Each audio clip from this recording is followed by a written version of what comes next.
So guys, जब आप goods transport करते हो तो आप कौन से डॉक्यूमेंट्स कैरी करते हो? सर हमें ये पता है, आप हमें मत बताओ। बिल्कुल, आप एक ई वे बिल कैरी करते हो, टैक्स इनवॉइस कैरी करते हो, डिलीवरी चालान कैरी करते हो। अब टैक्स इनवॉइस में फॉर्मेट क्या रहता है? डेट का DD MM YYY। इस केस में टैक्स इनवॉइस की डेट क्या थी?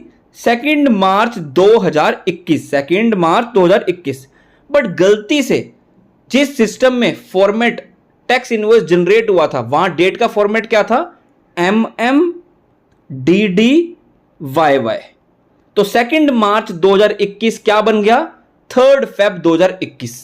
अब ऑफिसर के पास जब चेकिंग करने लगते हैं ऑफिसर गाड़ी को, तो वो देखते हैं कि डेट गलत है, वो गाड़ी पकड़ लेते हैं, गुड्स को जाने नहीं देते हैं कि आप कुछ फ्रॉड कर रहे हो, टैक्स इवेड कर रहे हो। तो इसलिए हम सेक्शन 129 के बेसिस पे जितना टैक्स का अमाउंट है उतनी पेनल्टी आपको लगाएंगे।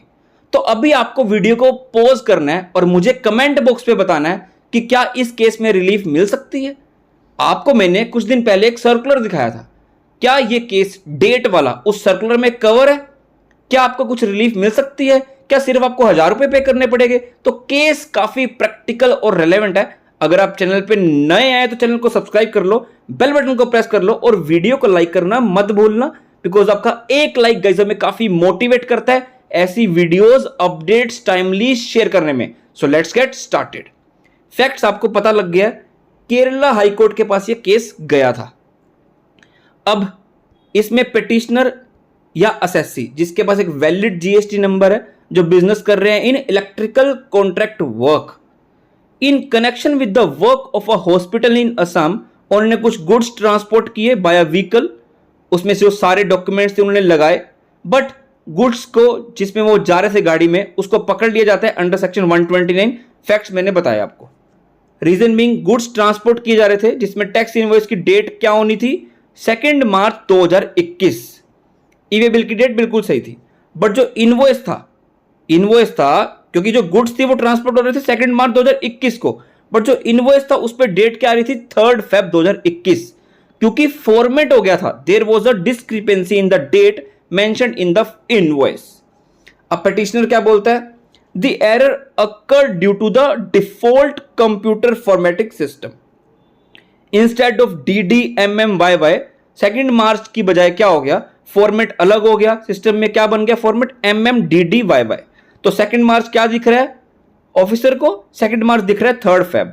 As a result instead of 2 March invoice क्या बन रहा है? 3 फेब 2021 का। अब ये इरेगुलरिटी हो गई है इनवॉइस में, इसलिए हम गुड्स को पकड़ रहे हैं और आपको जितना टैक्स अमाउंट है उतनी पेनल्टी लगा रहे हैं। पिटिशनर क्या बोलता है? Petitioner contended that the detention of goods and the demand for furnishing security for the एलिज्ड tax and penalty payable were illegal.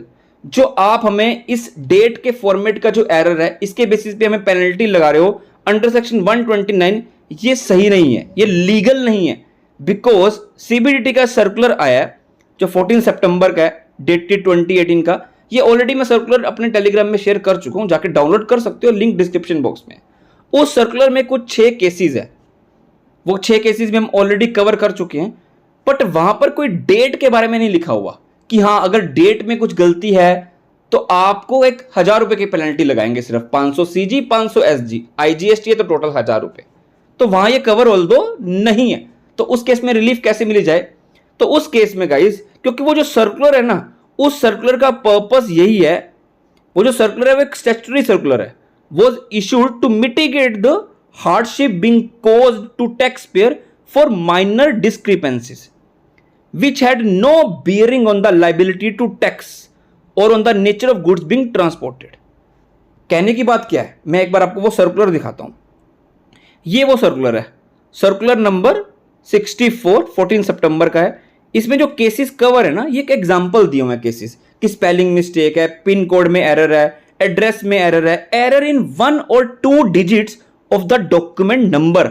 हमारा जो केस है ना वो डेट वाला कहीं कवर नहीं है, बट वो यहां कवर करेंगे, एरर इन 1 और 2 digits of the document number. Because ये जो सर्कुलर है ना, इसका पर्पस है कि अगर आपकी बाकी सारी डिटेल ठीक है, इस केस में भी ई वे बिल ठीक है, टैक्स इनवॉइस की वैल्यू ठीक है, टैक्स अमाउंट ठीक है, ई वे बिल में वैल्यूज ठीक गई हैं, एड्रेस ठीक गया है, तो कोई भी टैक्स की चोरी नहीं हो रही है, टैक्स का अमाउंट बिल्कुल ठीक है, तो जब कई टैक्स लायबिलिटी पे इंपैक्ट ना पड़ रहा हो ना, तो उस केस में वो केस सर्कुलर में यहां कवर कर लिया जाएगा। और अगर कुछ गलती हो रही होगी, चाहे HSN में गलती हो रही है, चाहे व्हीकल नंबर में कुछ गलती हो रही है, एड्रेस में कुछ गलती हो रही है, डेट में कुछ गलती हो रही है, डॉक्यूमेंट नंबर में कुछ गलती हो रही है, तो वो केस यहां कवर कर लिया जाएगा और उसे सिर्फ 1000 रुपए देने पड़ेंगे, माइनर पेनल्टी लगा दी जाएगी। ऑल्दो डेट का स्पेसिफिकली यहां लिखा नहीं है, बट वो कवर किया जाएगा बिकॉज सर्कुलर का पर्पस ही यही है कि आपको टैक्स पे कोई इंपैक्ट नहीं पड़ रहा। इस केस में भी टैक्स पे इंपैक्ट नहीं पड़ रहा, सिर्फ डेट के फॉर्मेट की गलती है। इसलिए कोर्ट क्या बोलती है? Court noted that the discrepancy pointed out is only on the invoice date. All other details in the invoice and the e-way bill, including the nature of goods transported या details of consignor या consignee, GSTN of supplier and recipient, place of delivery, invoice number, value of goods, HSN code, vehicle number, etc. had no discrepancy. The court held that the inaccuracy in date format, सिर्फ उस format के चक्कर में हम उनको penalty under section 129 नहीं लगा सकते, उनको सिर्फ माइनर पेनल्टी लग जाएगी on the basis of circular जो हमने दिखा दिया।